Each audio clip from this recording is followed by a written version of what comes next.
Хичээлд хэрхэн бүртгүүлэх вэ? Хичээл сонголт.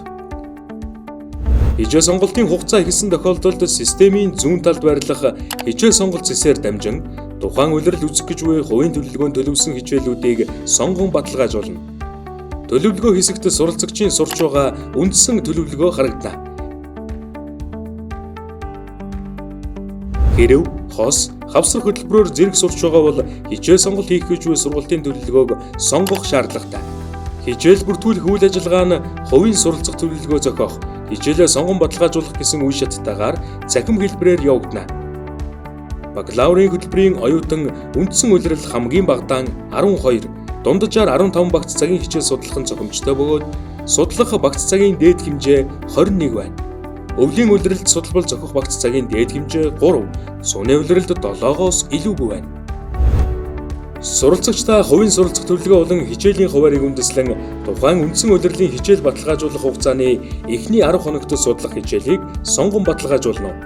Нэмэлт улирлын хичээл сонгон баталгаажуулалт нэмэлт улирлын эхний 2 хоногт явагдана. Хөгжлийн бэрхшээлтэй суралцагч үндсэн улирлын хичээл сонгон баталгаажуулах хугацаанаас 1 хоногийн өмнө сургалтын үйл ажиллагаа хариуцсан нэгжийн дэмжлэгтэйгээр хичээл сонгон баталгаажуулах давуу эрх эдлэх боломжтой. Хичээл сонголт хийх алхмууд. Хичээл сонгохын өмнө хувийн суралцах төлөвлөгөөг заавал зохиосон байна. Хичээл баталгаажуулалт нь 3 хэсгээс бүрдэнэ. Үүнд төлөвлөсөн хичээлийн жагсаалтаас хуваар сонгох, сонгосон хичээлийн хуваарийг баталгаажуулах, цуцлах, төлбөр төлөх, баталгаажуулсан хичээлийн хуваарийг хянах, цуцлах, солих боломжтой. Төлөвлөсөн хичээлийн жагсаалтаас хуваар сонгох.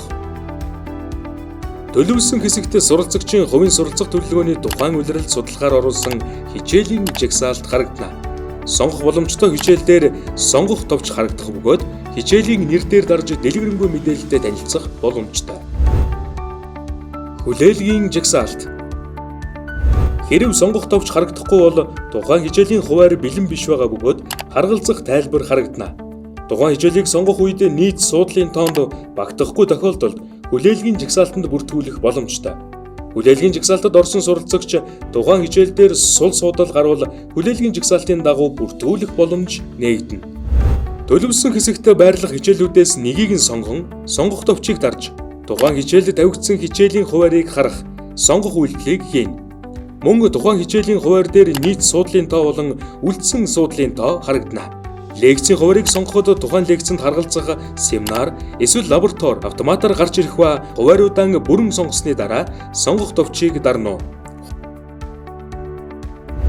Хуваар сонгосон хичээлийг баталгаажуулах, цуцлах. Сонгосон хэсэгт хичээлийн хуваар сонгосон баталгаажуулахад бэлэн болсон хичээлийн жагсаалт харагдана. Хасах товчийг дарснаар хичээл цуцлагдаж, нэгдүгээр шатанд буцах үйлдэлийн аль нэгийг нь сонгоно.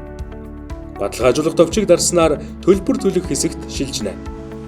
Хичээл сонгохдоо тухайн хичээлийн мэдээлэл, өмнөх улиралд зааж байсан суудлын тооны багтаамж зэргийг шалгаарай. Хичээл сонгох процессын эцсийн шат болох баталгаажуулалт буюу төлбөр төлөх зааврыг дараагийн контентоос хүлээн авч үзээрэй. Танд амжилт хүсье.